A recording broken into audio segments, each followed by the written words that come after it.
Hello, this is Dave Hurwitz, Executive Editor at ClassicsToday.com, here with a very large stack of Beethoven Piano Sonata boxes.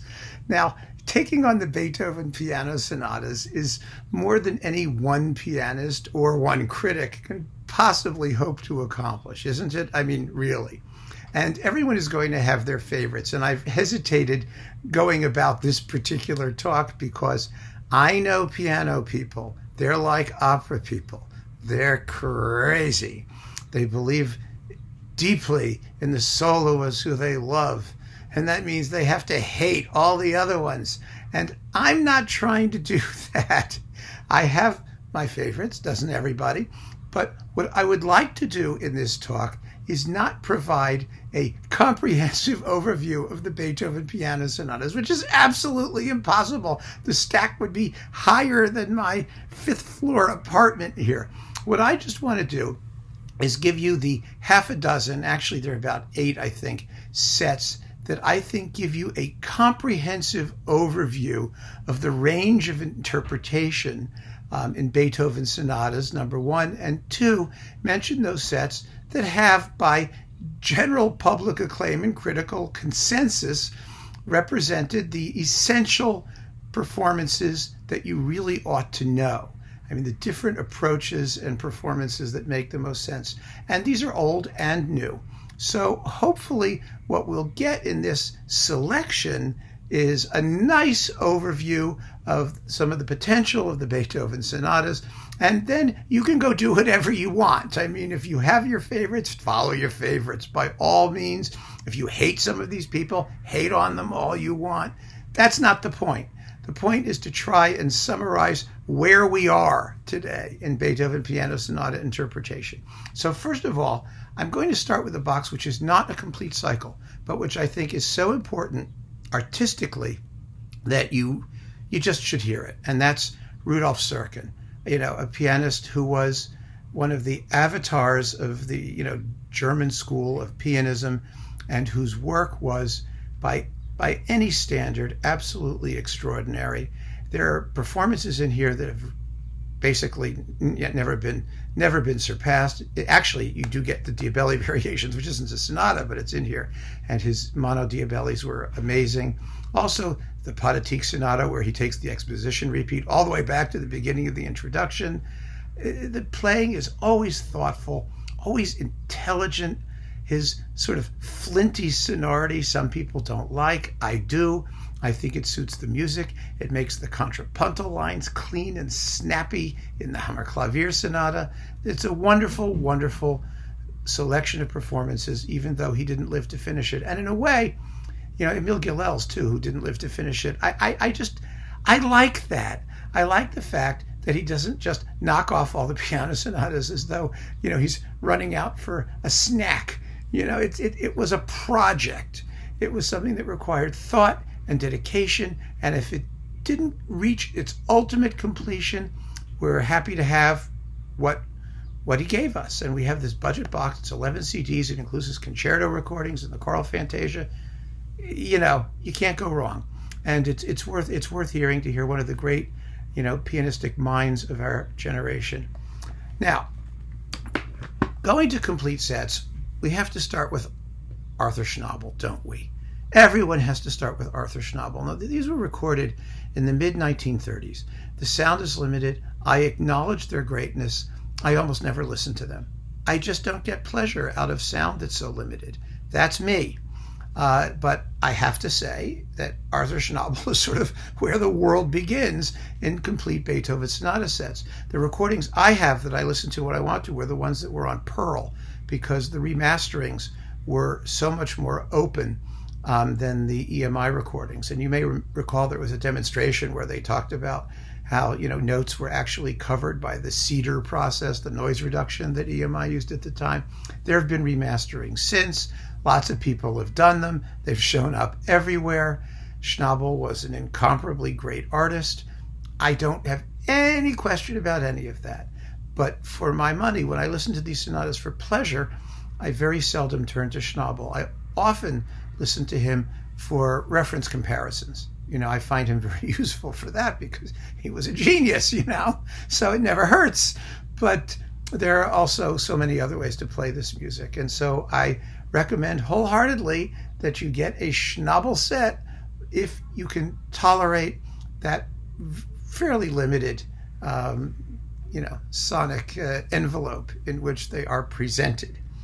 Now, we're going to talk about two classic sets that sort of live at opposite ends of the Beethoven piano spectrum, but which are equally serious in their intent. I mean, Beethoven's music's got to have seriousness. I know it's got lots of humor and all that other stuff too. I mean, the emotional range is the complete emotional range of human experience. But the pianist has to really understand the magnitude of what they're undertaking and take it seriously, and I want to hear it. So, Wilhelm Kempff. This is the one from the old T.G. Beethoven edition, but he did mono and stereo versions. There's a big fight among Kempfians about whether the mono set is better or the stereo set is better. Technically, the mono set's probably a little better. Obviously, the sound is better in the stereo set, but not by a lot, to be honest with you. Kempff's Beethoven impresses some people as somewhat undercharacterized or underplayed. And there's a sort of dichotomy in Beethoven sonata interpretations. There's the question being, does the pianist interpret the early sonatas in terms of the late ones, or does he do the late ones more in the classically proportioned sense of the early ones? That's kind of Kempff. If you're a fan of the mega philosophical heavy-duty approach to the late sonatas, you might find Kempff more unsatisfying as he progresses through them. But I sort of disagree with that, because I think that his sense of balance and proportion and his almost plain-spoken simplicity of utterance, even in the late sonatas, is extremely moving. And he was the kind of guy who made performances move through his fingers, in the sense that there are subtleties of touch, subtleties of phrasing and accentuation that, the more you listen to them, the more evident they become and the more satisfying. And, there's a reason that Kempff's Beethoven sonatas have been acclaimed for this long. It wasn't just because he was German and famous. I mean, it's because these performances satisfy over time, and they have for decades. And they do that because of their genuine musical virtues. And so Kempff is one of those performance types that I think, is an avatar of that approach that you really need to hear. And he was a splendid, splendid artist. But the other one, who I think is kind of the opposite of Kempff, but just as serious and impressive, is Claudio Arrau. Now, Arrau played the Beethoven sonatas with the late sonatas firmly in mind, even the early ones. Some people do not like these performances. They find them to be heavy-handed and too slow, especially with all the repeats, and unbelievably serious. That's exactly what I like about them, frankly. And, Arrau had the most beautiful sonority, the most beautiful touch, but that was never an end in itself.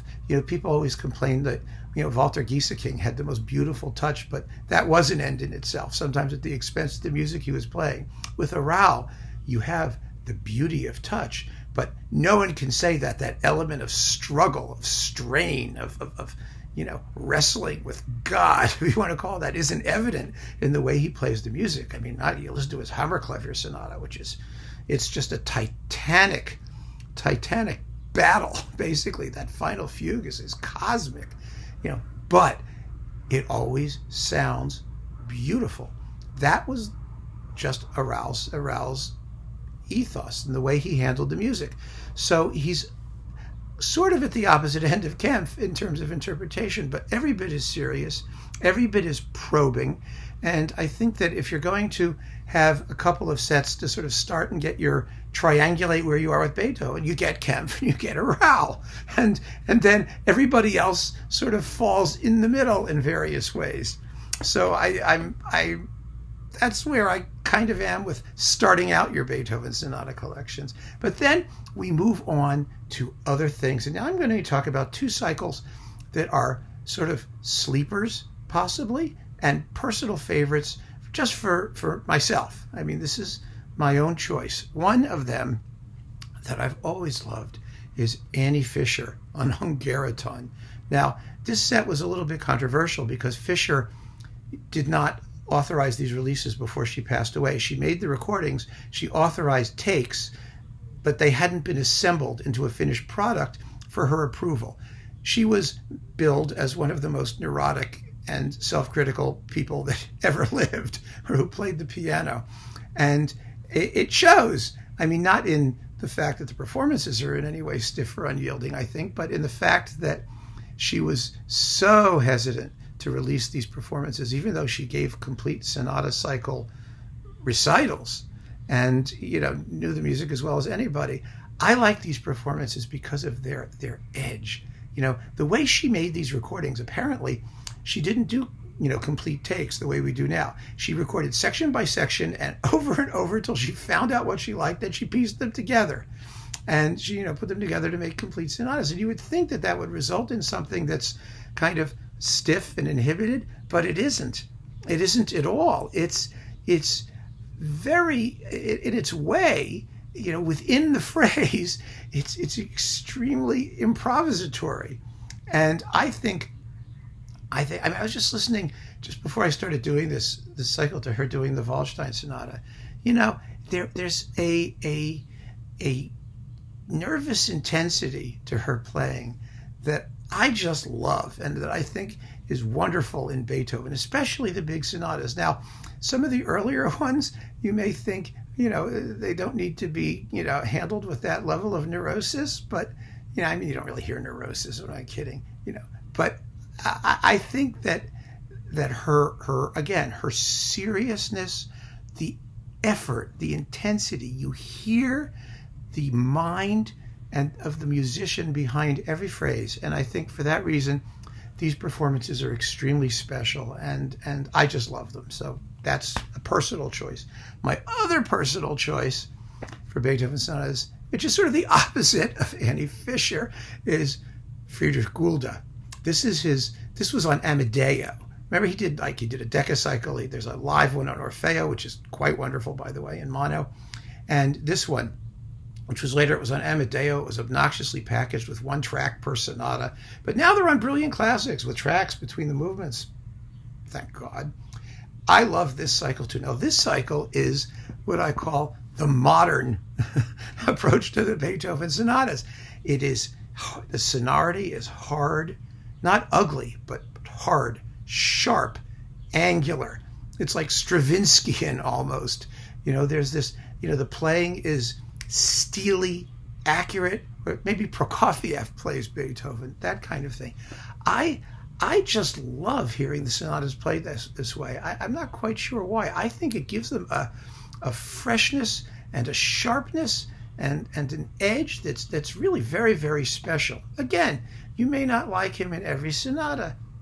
I don't like him in every sonata necessarily, The late sonatas, maybe they do benefit from a little bit more warmth, a little bit more mystery, a little bit less, pinpoint accuracy, perhaps. But I think that these performances, again, they are a conception. They are a superbly realized conception as a whole. And I respect them enormously, and they've given me a hell of a lot of pleasure over time. But there are two more that we need to talk about in order to conclude this survey in a way which I hope will allow you all of the possible options that you could possibly ever dream about in Beethoven sonatas. We have to talk about period instruments. And it may surprise you to know that I am not opposed to historically informed performances. I am opposed to horrible sounding, historically informed pianos. I really don't think there's anything wrong with using a forte piano, and I have heard absolutely magnificent early pianos and reconstructions, copies of early pianos. I think the problem with a lot of these performances is that the artists simply pick uninteresting sounding pianos with the idea that however limited their ability to project the music, that makes it more authentic, or Well, it's the instrument that's going to determine the value of the performance, not the intelligence and the ability of the interpreter. And the interpreter, whether it's an early piano or a late piano, the player has to master the instrument. The player has to be in charge. So there is a cycle of Beethoven piano sonatas on a forte piano, a copy of a graph from like 1910 or 1911, basically, or around that period, and maybe some others. And that's, he's sideways. Ronald Broughtigam on Bis. First of all, he's just a great pianist. I mean, a truly great pianist. His cycle of Haydn sonatas is equally recommendable. He has a separate box here that contains a stunning, first-rate Diabelli variations with all the other variations in piano pieces. But here you've got all of the sonatas, including the 3 early Kurfürsten sonatas and other early works. It's a uber complete, which is the Bis way, of course, Beethoven sonata cycle. And the playing is absolutely, totally fabulous. That requires no apology whatsoever because he's playing on a forte piano. You just notice when you hear the early instrument, there are certain things, as regards attacks and decay and legato and articulation that a forte piano can do a lot more easily than a modern piano can do. And of course, the situation's reversed. But I find these performances to be enormously satisfying as Beethoven. Once again, the thing about Broughtigam too is that he's an incredibly smart but also energetic artist. He conveys Beethoven's sort of volcanic, eruptive, surprising qualities, especially in the first dozen or so sonatas that you normally get tossed off as sort of little as classical style things.